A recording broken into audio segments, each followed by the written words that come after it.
Salut, aujourd'hui on est reparti pour un bivouac dans un coin où on était déjà venu avec Yvan, Edgar et Jean. Ce soir je dormirai en hamac single parce que beaucoup de personnes m'ont demandé si c'était mieux le double ou le single. À chaque fois je dis le double parce que j'ai essayé les deux mais pas en bivouac au niveau du single. Donc je vais l'essayer ce soir. Et ce soir on a un invité qui s'appelle Jesse. Salut, moi c'est Jess. Vous avez déjà pu voir sur la page Facebook de Julien, il y a un lien sur ma chaîne On débute en bouche rase, voilà. Les indomptables dauphinois si ça vous intéresse. Voilà. Et Yvan est avec nous aussi. Salut. Alors le but de ce soir, bon bien sûr on va essayer de tester encore du nouveau matériel. Une petite machette pour comparer par rapport à la X3 pour un peu ébrancher, débroussailler et nettoyer le terrain. Et surtout le défi de ce soir pour moi ça va être de faire un four à pain en pierre pour faire du vrai pain levé avec de la levure en comparaison avec le banni qui est sans levure et un peu plus plat. Voilà, et puis Edgar qui va arriver mais il a fini le travail plus tard. Salut, bonsoir à tous. Voilà, de nouveau une petite nuit là en bivouac avec l'équipe du Bushcraft plus un nouveau venu. Ce soir on va peut-être tester plein de choses au niveau de la bouffe. Cuisse de poulet sur Pirade, Yvan va essayer de faire du pain, on verra un petit peu ce que ça va donner. Voilà. C'est pas mal. Limite.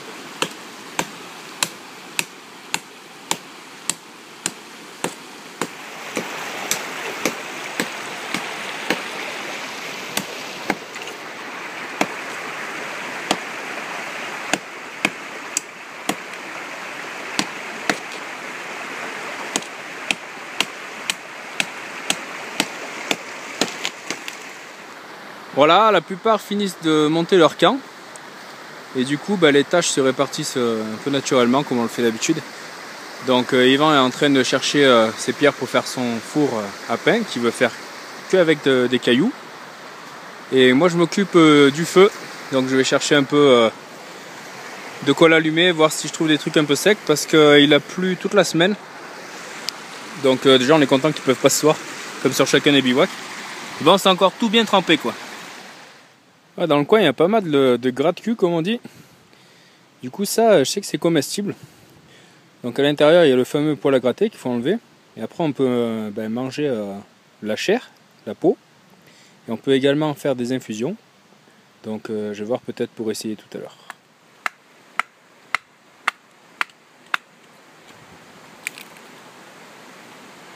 Ça marche plutôt pas mal. Moi j'ai fait ça avec le IC RC5 que j'ai déjà présenté dans une vidéo sur ma chaîne. Ça marche plutôt bien. Les moutures en sable qui est là permet vraiment de refendre facilement. Voilà.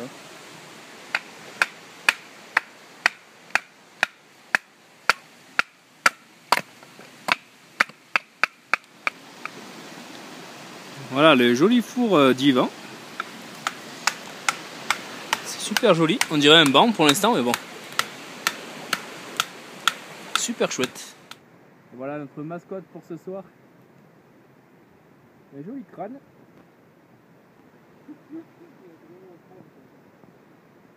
Donc je sais pas ce que c'est mais je crois que c'est bien que c'est le loup qui l'a mangé.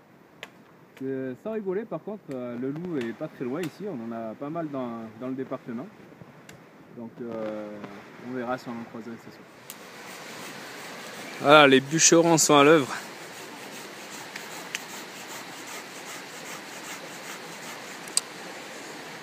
Donc là on va avoir besoin de pas mal de bois, puisqu'on va avoir le feu à faire ici, puis le feu qui va servir pour Yvan, qui va nous présenter son four. Voilà, alors le four est fini. L'empilement de pierre tient bien, qui est avec des petits cailloux. Donc ici l'emplacement pour faire le feu qui est ouvert de l'autre côté pour permettre l'aération du feu. Et ici on va pouvoir, après rinçage, poser notre pâton, que je ne vais pas tarder à faire parce qu'il faut que la pâte lève pour pouvoir le cuire le temps que le four chauffe. Ah, c'est vraiment magnifique, bravo. C'est superbe.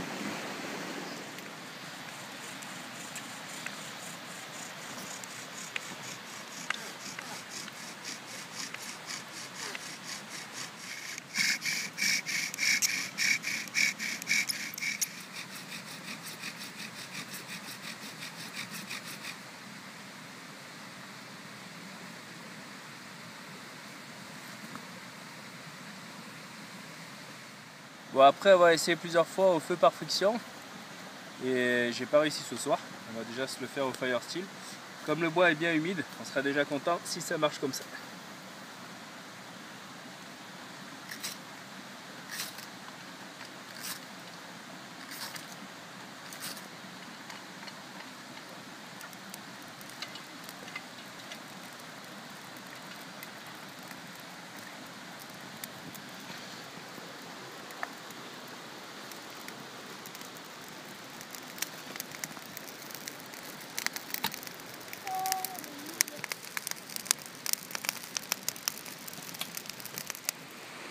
Bon, décidément c'est pas évident ce soir, donc le fire steel ça a bien marché, mais ça s'est éteint assez vite comme on manquait d'amadou. Donc on va se faire essayer au briquet. Toujours une solution, hein.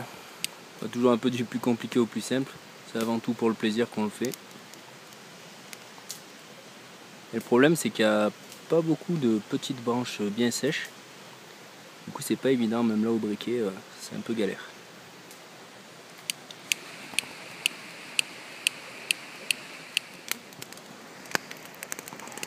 Bon, ça a l'air d'être pas mal parti.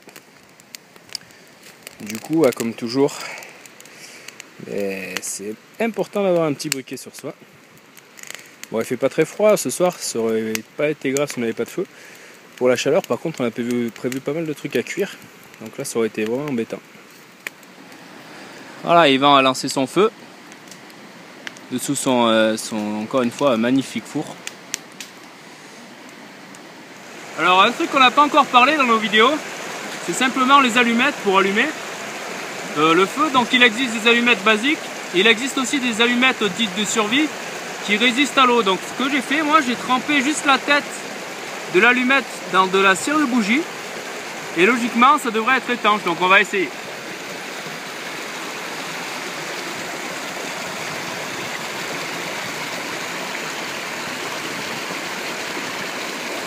Ouais, donc là je l'ai trempé dans l'eau et on va voir si ça prend.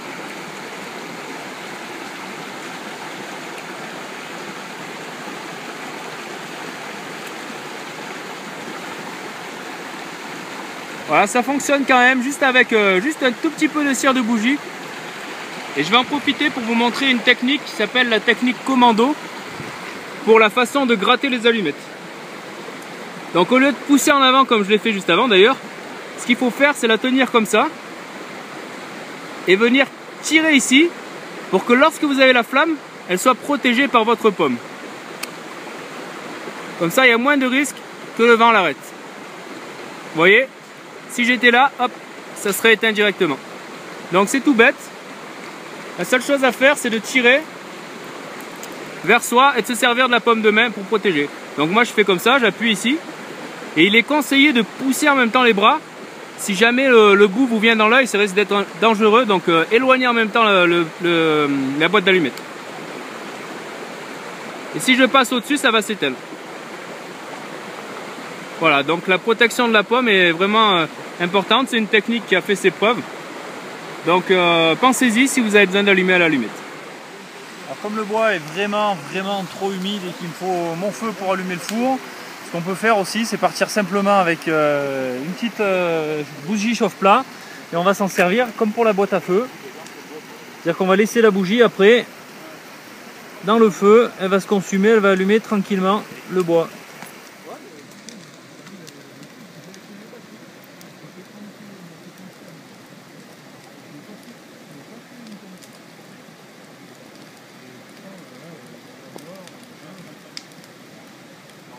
Pour le pain, voilà, un petit saladier, 500 g de farine, modo, avec un peu de sel. Là je suis en train de mettre la levure au milieu pour faire un petit puits. Puis après on va mettre l'eau pour permettre de diluer la levure, en même temps de mélanger pour faire la pâte.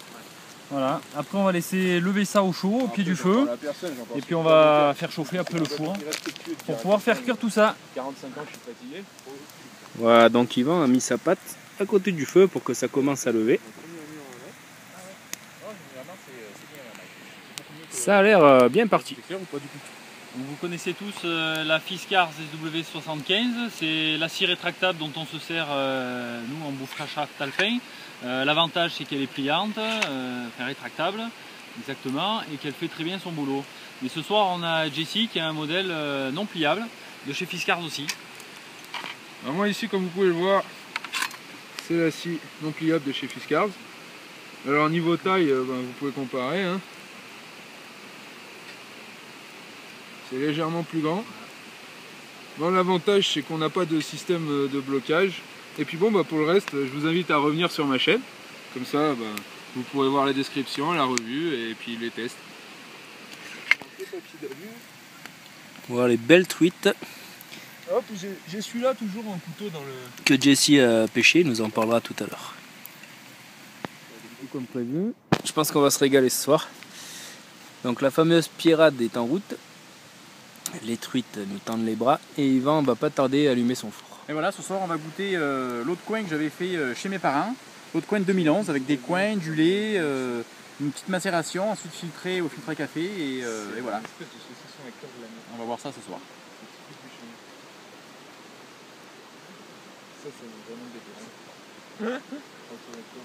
Merci. Bon, je crois qu'on est parti pour la grande gastronomie ce soir avec les cuisses de poulet ici sur la pierre, les truites à côté, le camembert au pastis pour la suite. Là c'est gastronomie dans les bois. Bon voilà, alors du coup j'avais promis à l'équipe du Bushcraft Alpin de leur faire des truites que j'ai pêchées moi. Donc aujourd'hui on va les faire en papillote. Donc pour commencer, vous prenez votre poisson, vous l'entourez. Et au bout, ni plus ni moins, vous faites une papillote. Faites en sorte que tout rentre dedans.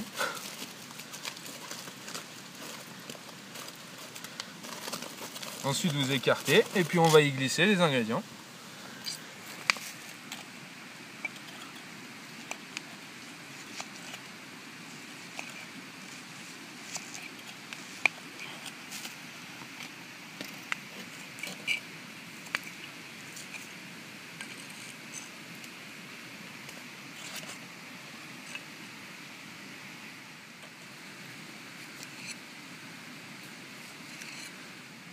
Puis bon, pour le goût, si on est des bons français, on va mettre un petit peu de vin blanc.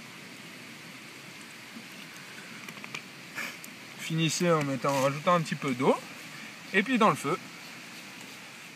Voilà, notre papillote elle est terminée. Donc maintenant, on va la mettre au feu.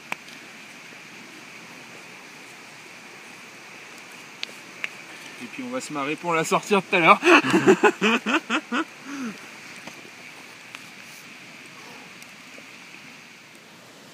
Donc comme Yvan voulait rallumer son feu, on a besoin de bois très très fin. Et ce qu'on peut faire avec le couteau, c'est sans bâtonner, juste venir placer la pointe ici et donner un petit coup dessus pour venir ensuite sectionner le petit bout de bois en deux.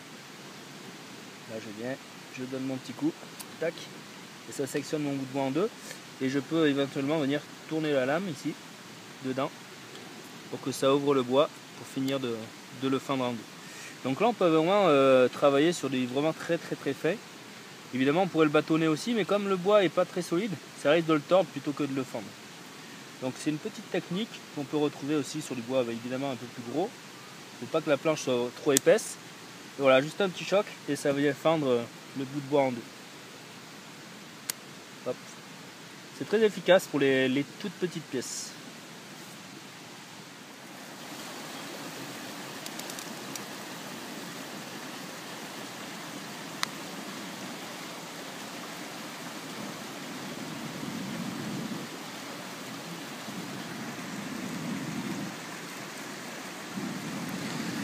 Au niveau du four, Yvan a laissé un espace derrière pour que ça reste bien aéré et que le feu ne s'étouffe pas.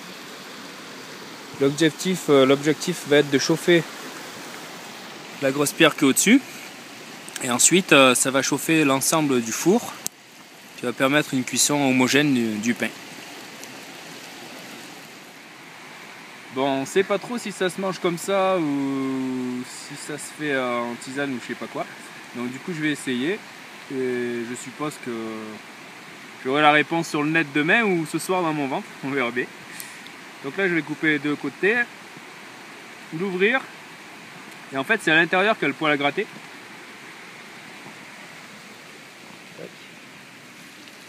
Donc ça gratte vraiment pour ceux qui veulent essayer. C'est les petits filaments qu'il y a là. Je sais pas si vous les voyez sur la caméra.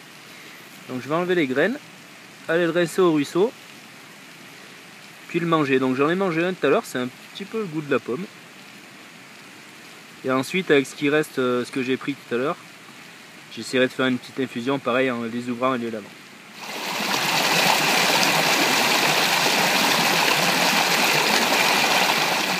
Voilà, bon appétit. C'est assez croustillant, c'est sympa comme matière. Et ça, ouais, un petit peu, je trouve un petit peu le goût de la pomme. Donc Yvan ne trouve pas que c'est le goût de la pomme, donc peut-être que j'ai un problème buccal. Mais je trouve que c'est plutôt bon. Voilà, je vais préparer le reste pour tenter une infusion peut-être tout à l'heure. Voilà, du coup là je fais ma petite préparation. Je vais tous les ouvrir, enlever les graines, les nettoyer, les poser pour l'instant dans la sorte d'assiette de Yvan. Et ensuite on tentera la petite infusion, voir ce que ça donne. D'abord je suppose que ça doit être bon quand même. Ça doit pas être mauvais. Donc là j'ai la plus belle planche à découper du monde.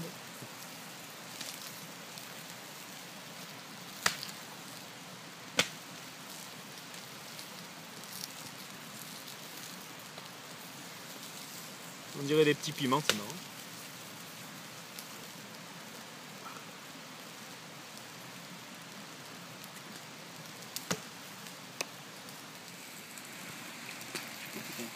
Oh, j'ai sauvé la vie là. La première truite cuite. Celle-là on va vérifier, mais les autres là je pense. Putain, comment les avoir c'est... Ouais, putain. Enlever la pierre. Comme ça. Je suis le pianzairo, yes sir.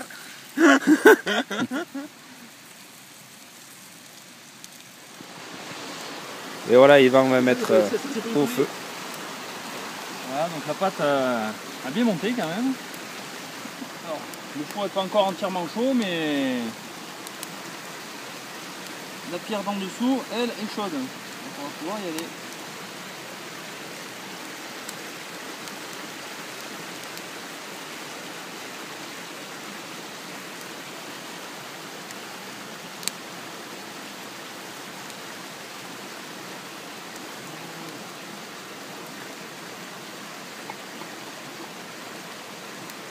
Et voilà, il n'y a plus qu'à attendre.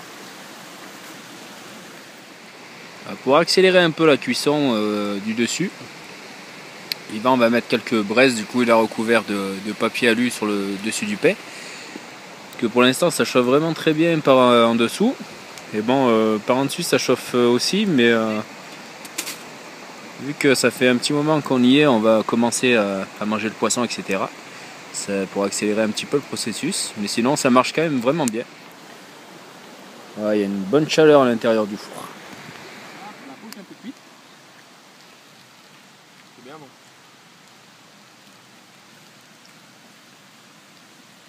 C'est chaud. Putain. C'est pas beautiful ça? Ah, ça a l'air bon.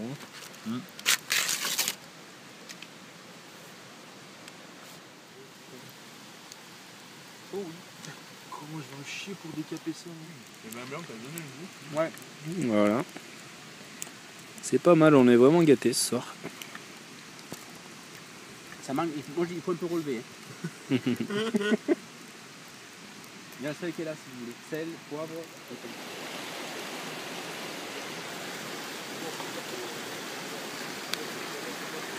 Et voilà notre petit pain. Donc on a mis un peu d'aluminium avec des braises dessus pour le faire cuire. Voilà, donc il est un peu grillé. On attend de finir la cuisson dessous. Mais ça donne quand même pas mal.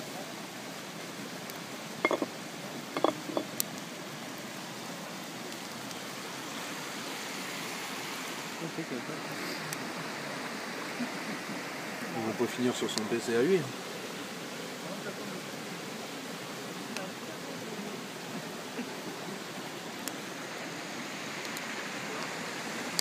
Donc en petit fromage, l'essentiel, acheter un camembert avec une boîte en bois. Voilà, on l'emballe déjà une première fois dans le papier alu. On rajoute un petit peu de pastis, mais ça c'est pour le goût, vous pouvez faire ça avec des herbes. On ferme l'alu, on remet la boîte, encore une couche d'alu et dans les braises pendant 20 minutes. Et après c'est un régal à la cuillère. Moi je suis en pause. Ils ont un petit peu le goût du pastis, mais ils sont bons. Et celui-là, du coup, c'est celui qui a le Fire Steel dedans. Oui. Bah bravo Yvan. C'est un beau boulot, c'est vraiment. En plus c'est vraiment très bon. Ah oui, il est où le pain? J'ai un bout de pain. Alors, c'est plus aéré que les banniques. Donc là c'est vraiment un peu comme du pain quoi.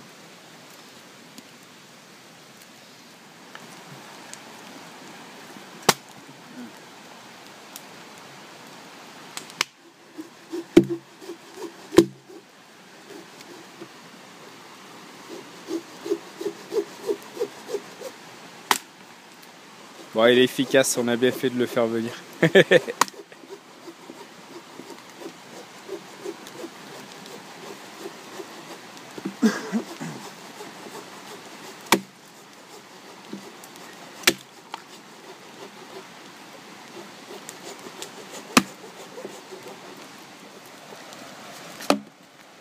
Voilà.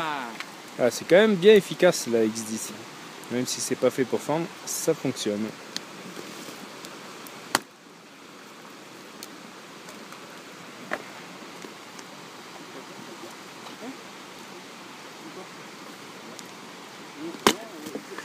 Et voilà, on a fini la préparation de l'infusion de gras de cul. Donc on va la mettre dans le four et on va goûter ça après dans un petit moment.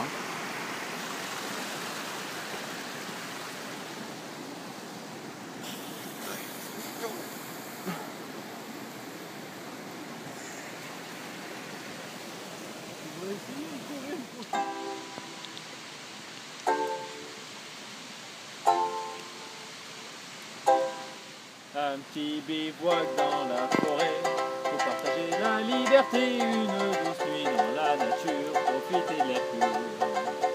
Autour d'un petit feu de camp, on cuisine tout en chantant, et rien que de dormir dehors, ça vaut de l'or. Lorsque l'on se rend au bushcraft, on n'est pas encore pris d'œuf car on mange que des trucs bons, on mange que des trucs bons. On prend notre couteau préféré, on est repassé à l'église et pique avec les copains d'abord, les copains d'abord.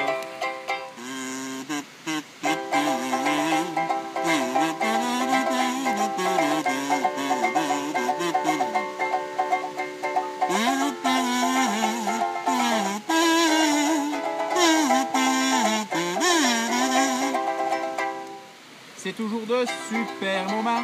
On sortit par-delà les champs avec nos sacs et nos hamacs, nos sacs, nos hamacs. Ce n'est pas de simples bons amis, mais plus que ça je vous le dis, partageons toujours nos efforts, les bivouacs d'abord. On me demande souvent quel est le matos que je prends, mais il ne faut pas oublier que le matos c'est secondaire. Ce qui compte c'est d'aller prendre l'air, sortir, s'aérer dehors, les bivouacs d'abord. Voilà, pour conclure un peu la soirée gustative, on va finir par la fameuse infusion de gras de cul. On va goûter un peu, voir ce que ça donne. Bon, il n'en reste pas une goutte. Malgré les réticences, tout le monde en a bu. C'était quand même pas si mauvais. Oh, je vais te On va sucer toutes les courses de la batte gras de cul. On va aller sucer toutes les courses. Bon, je suis pas sûr qu'ils aient bu que du gras de cul du coup, mais... Rien à redire. Non, c'était bon, hein. C'était super bon. Bon. Je trouve que ça a même plus de goût que l'infusion de pain. En tout cas, c'est vraiment à refaire. Je vais vous présenter un produit qui s'appelle All Weather Blanket de chez Grabber, il me semble, la marque. Donc en fait, c'est une couverture de survie lourde, donc réutilisable et qu'on peut plier plus facilement. Et en fait, l'avantage de ce produit-là, c'est qu'aux quatre coins, on va avoir des œillets. Donc on peut en fait s'en servir comme une bâche pour une protection, sachant qu'elle n'est pas vraiment énorme. On la verra peut-être plus tard dans notre vidéo ou sur des photos de gens qui s'en étaient servis si vous allez sur le Facebook. Donc les œillets aux quatre coins nous permettent plusieurs possibilités. L'intérieur est aluminium, ce qui permet de renvoyer la chaleur. Donc nous on s'en servira peut-être dans le cadre des bivouacs hivernaux pour renvoyer la chaleur vers nous. Et ce soir Yvan va la tester en fait dans le fond du hamac à la place du tapis de sol pour voir un peu si ça fonctionne et si ça suffit pour l'isolation dans le dos. Donc c'est quand même pas trop mal. Et on la retrouve en deux couleurs, soit en vert olive, soit en orange. Donc nous, évidemment, on l'a pris en vert olive, c'est un petit peu plus discret, plus dans le style. Mais en orange, pour les gens qui sont aficionados de la survie, ce serait plus intéressant de prendre du orange. Donc voilà la taille à peu près. Donc moi je fais 1m72, donc logiquement au niveau des bras ça devrait faire à peu près pareil. Donc ça fait un peu plus, je sais pas, peut-être dans les 2 mètres 20 peut-être de longueur. Et en largeur ici, en largeur ça doit taper dans la 1m50 peut-être, à peu près, à vue de nez. Donc ça nous permet quand même pas mal de choses. Pour faire un appentis c'est largement suffisant. Après pour la mettre vraiment en canadienne ou au-dessus du hamac c'est quand même un peu juste. Et un petit reproche qu'on peut lui faire avant même n'importe quel test, c'est qu'en fait il n'y a que 4 œillets, comme je vous l'ai dit tout à l'heure, il y a des œillets au coin. Par contre il n'y a aucun œillet au milieu, ni dans la longueur, ni dans la largeur. Donc ça c'est un petit peu dommage, ça va limiter les possibilités.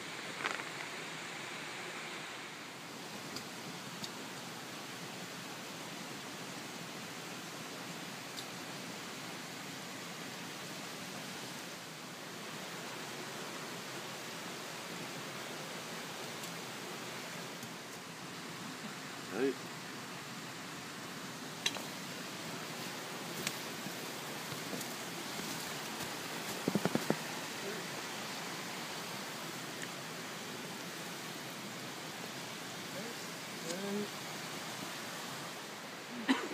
Voilà le matin, je comptais faire une grasse matinée, mais bon, ils sont surmotivés. Puis Edgar s'est attelé au feu. Et Jessie, du coup. On va aller taquiner les mémés.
Température claire,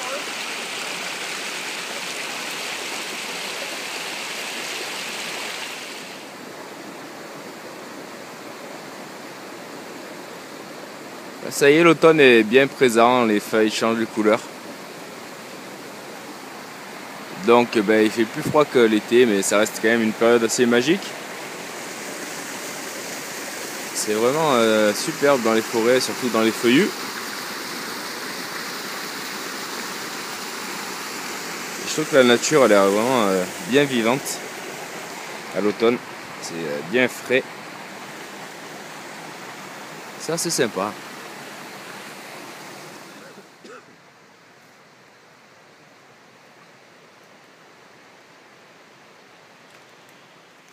On cherche souvent des nouveaux coins de bivouac pour changer un peu.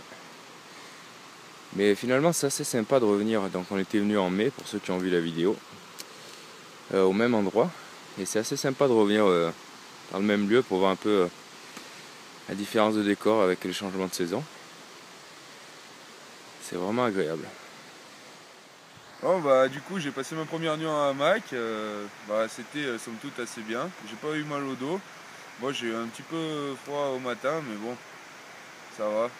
Sinon, que dire, j'ai été un peu, en bougeant, je me suis mis un peu en travers, du coup j'ai eu un peu mal aux épaules, mais c'est passé déjà, donc bon, je pense que je vais recommencer. Voilà notre nouvelle mascotte.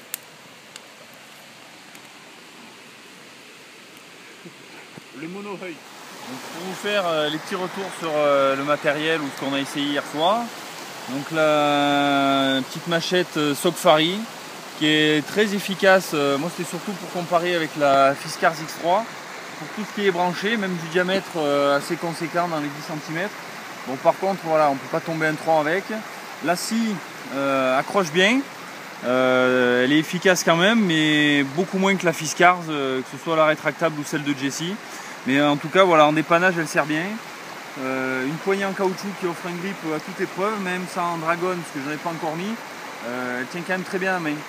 Et avec la longueur, ça donne une bonne portée et une bonne efficacité au coupage. Donc pour le bilan matériel, à choisir entre une hache ou une machette, je pense qu'il faut mieux une hache, qui sera beaucoup plus polyvalente, qui permet à la fois de couper les branches, de fendre, parce que c'est totalement impossible de fendre avec une machette. La lame est assez souple et c'est pas un travail fait pour ça. Ensuite concernant le four, on a quand même fini par bien se démerder comme vous avez vu pour le pain. Le feu avait bien pris, la braise et tout, ça avait bien chauffé la pierre. Notre seul problème c'est qu'on aurait dû l'allumer beaucoup plus tôt pour faire sécher la pierre qui était froide et le four a mis un petit moment à chauffer. Mais avec l'air qui venait du ruisseau, ça faisait un bon courant d'air qui a alimenté le feu en oxygène et qui a brûlé après toute la soirée. Voilà, cette nuit c'est bien passé comme d'habitude. Moi j'ai dormi en hamac, donc j'ai bien dormi, j'ai pas eu froid. Je vais revenir par contre hier sur notre petite bouffe, la pierrade qu'on a fait avec les cuisses de poulet, qui était bien cuit, c'était relativement bon, avec des petites herbes. Les truites de Jessie étaient super bonnes avec les petits légumes. Après on s'est fait une petite potée également de légumes avec un peu de pastis et de bière mélangée, c'était pas dégueulasse. Donc voilà, on a plutôt bien mangé, pas mal dormi, donc encore une bonne soirée, une bonne nuit et voilà.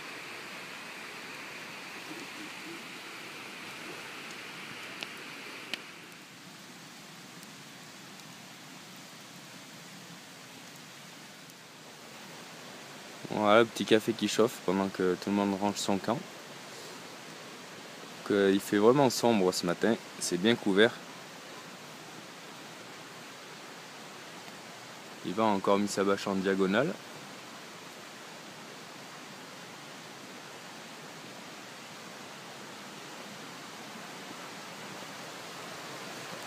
Voilà, ma crouche ça change un peu.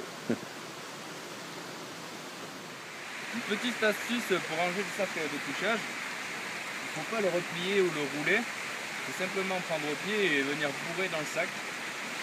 C'est moins embêtant et puis ça rentre bien. Donc bien chercher les coins, ça va quand même assez vite. Et ensuite ça nous permettra de venir le compresser avec les sangles.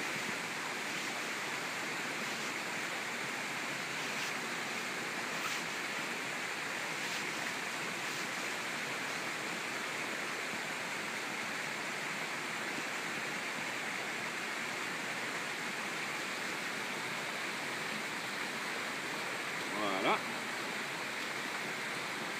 Tac, et ensuite on pourra venir vraiment le comprimer ici à la taille qu'on veut.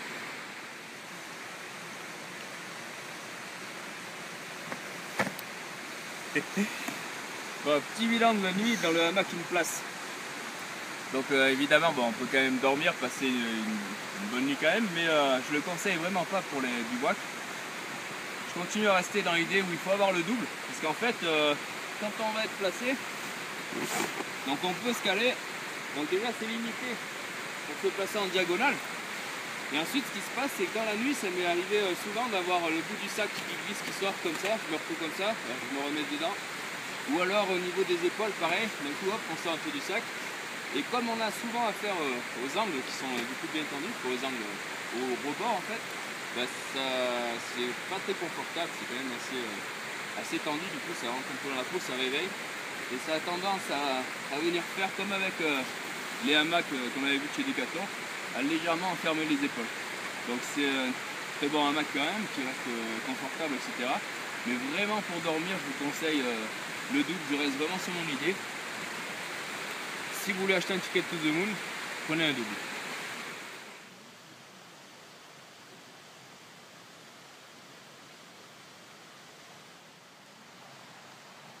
Et voilà, on retrouve encore une fois ces beaux paysages de l'automne.